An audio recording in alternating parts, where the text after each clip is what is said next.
Yo guys, what's up? Long time no see. Hapon maghapon ngayon. Pero makita mo lang mga alaga mo.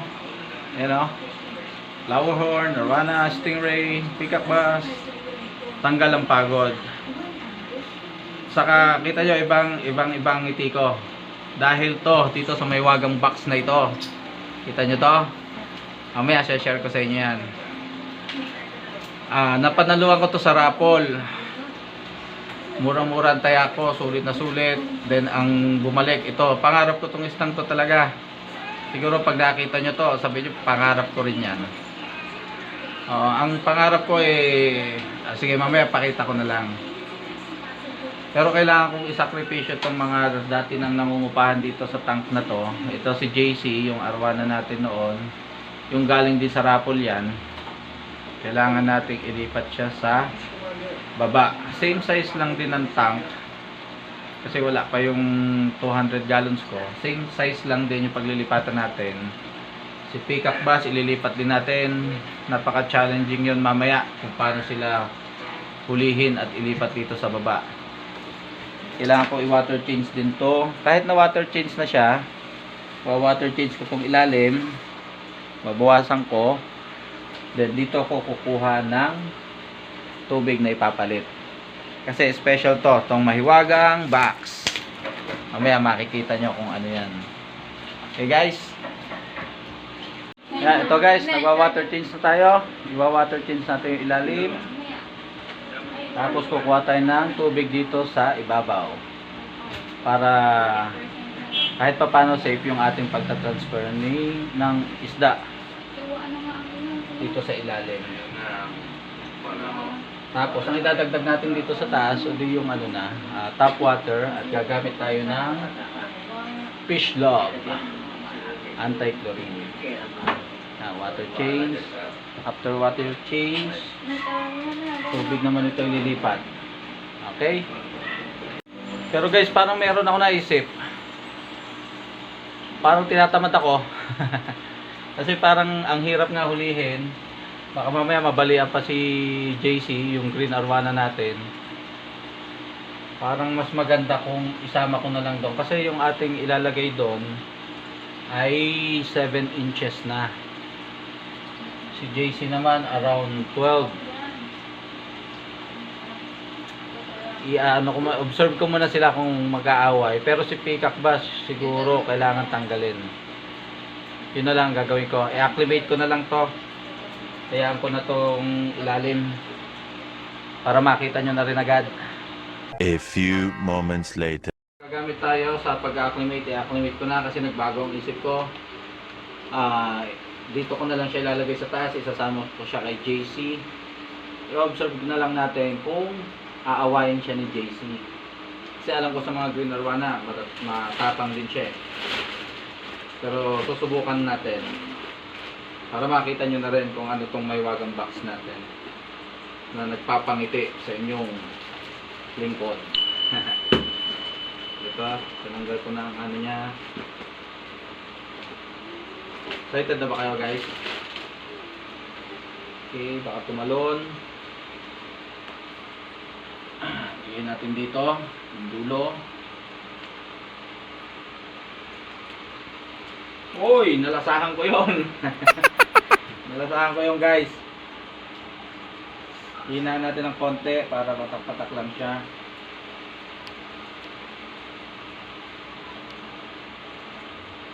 Ayan guys, ganyan. Pwede na yan.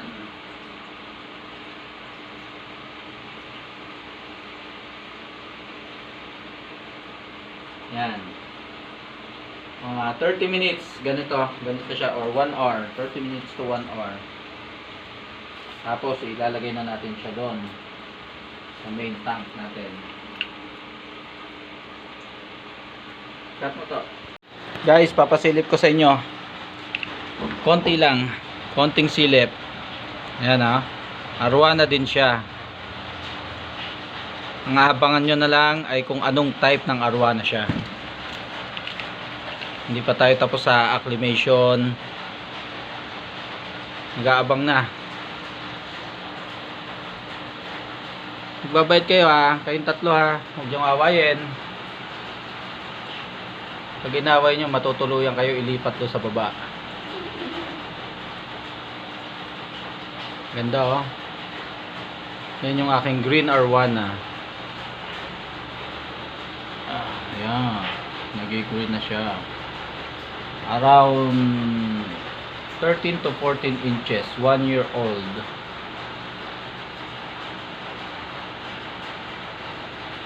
Siya ating stingray. Motoro. Peacock bass natin. Laki na rin oh. Kaya bigla nagbago isip ko kung paano ko huliin niya ngayon. Parang mas delikado.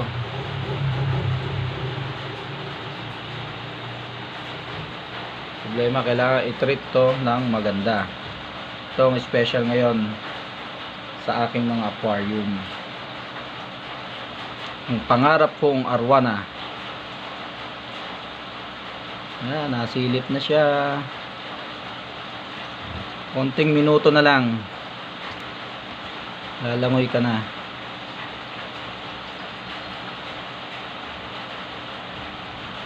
A few moments later.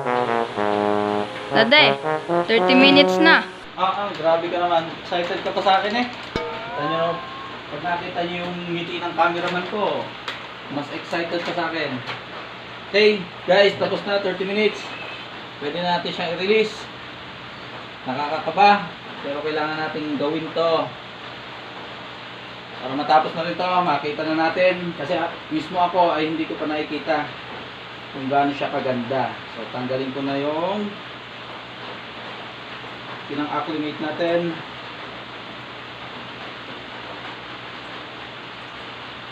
Okay, tinanggal ko na. Cameraman, dito ka. Yan.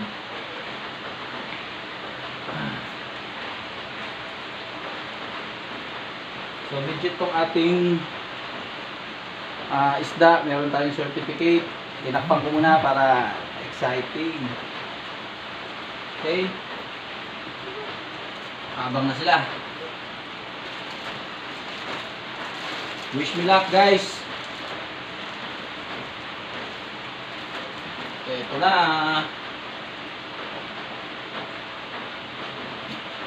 Over. JC, behave. Ayan guys ha. Tingnan mo na ito.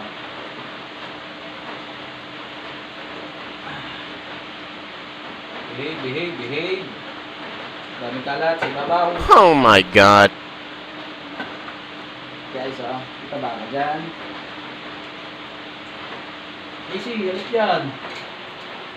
Walang tatalon. Bawal tumalon. Ayan na guys.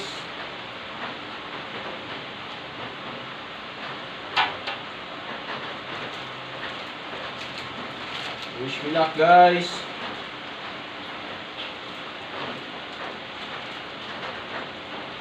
Kaya ginawa ko tong video to guys.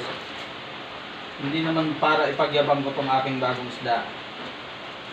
Alam niyo naman ang nararamdaman ng mga nag-iisda pag meron silang bago. May bagong bingwit yun, lumabas na. Okay. Gusto ko lang i-share sa inyo kung gaano ako kasaya. Ito na.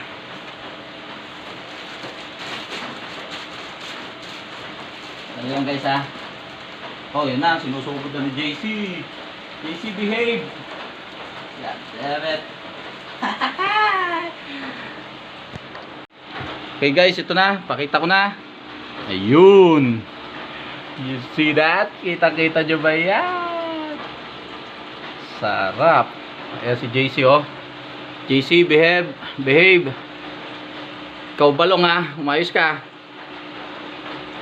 Mababartuli na ka pag ginaway mo yan. So guys, yan na nga oh. Arwana. Hulaan nyo. Siya ang second to the most expensive type of arwana in the whole wild world. Ito yung kanyang certificate. Certificate of Identity Malaysian Golden Arowana.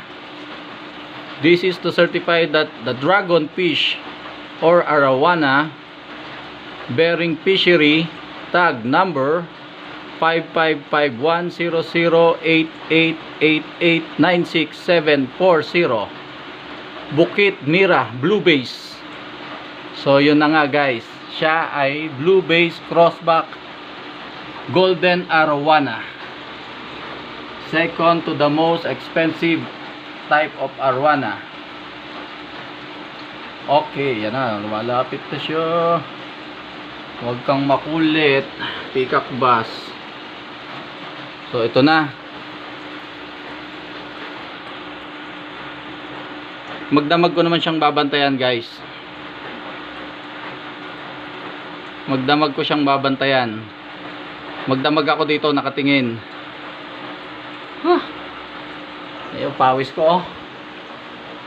Pawis at ngiti ng tagumpay. Okay guys, sana maging okay lang siya. Yan natin ilaw. Yan, ginawa ko ng video hindi para ipagyabang. Gusto ko lang i-share yung saya ng mga fish keepers, mga monster fish keepers kapag sila ay may bagong nabingwit na isda. Titigan nyo na guys. BBXB Blue Base Crossback Arowana. Hindi ikutan siya ni JC oh. JC behave. Pag inaway nyo yan, matutuluyan kayong mapunta sa ilalim. Hindi na ikaw ang baby ko, siya na. Ba, teka, kita ko yun ah. Kita ko yon, Oh, JG. no. Nakaisa ka kagad. Ano ba ang shine niya oh. Thank you sa nagparapol nito. Kahit isa lang ang taya ko, na jackpot ko pa din. Talagang pag sayo. Dun, naniniwala ako ngayon sa ganon.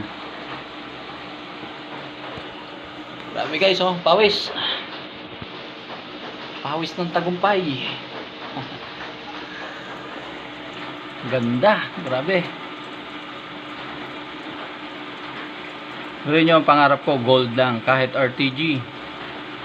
Tapos ang ibinigay, Blue Base Crossback. What a shine. Pero marami pa rin tayong gagawin dito para yung kanyang scale mag-blue talaga. Although may nagsashine na siya, momolt na siya din. Shit eh. JC! God damn it. Whew! So ang daming ano, yung tankmate niya. Matcha-challenge tayo dito sa pag-aalaga.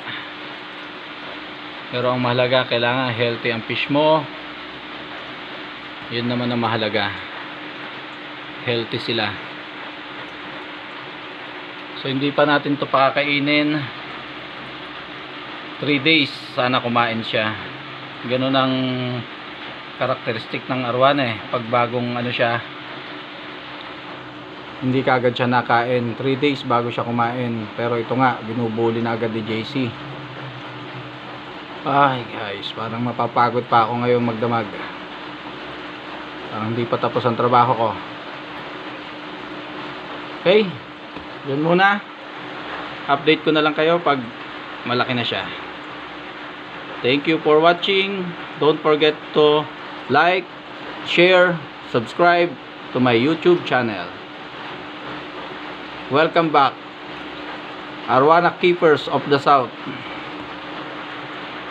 Thank you so much. Bye-bye.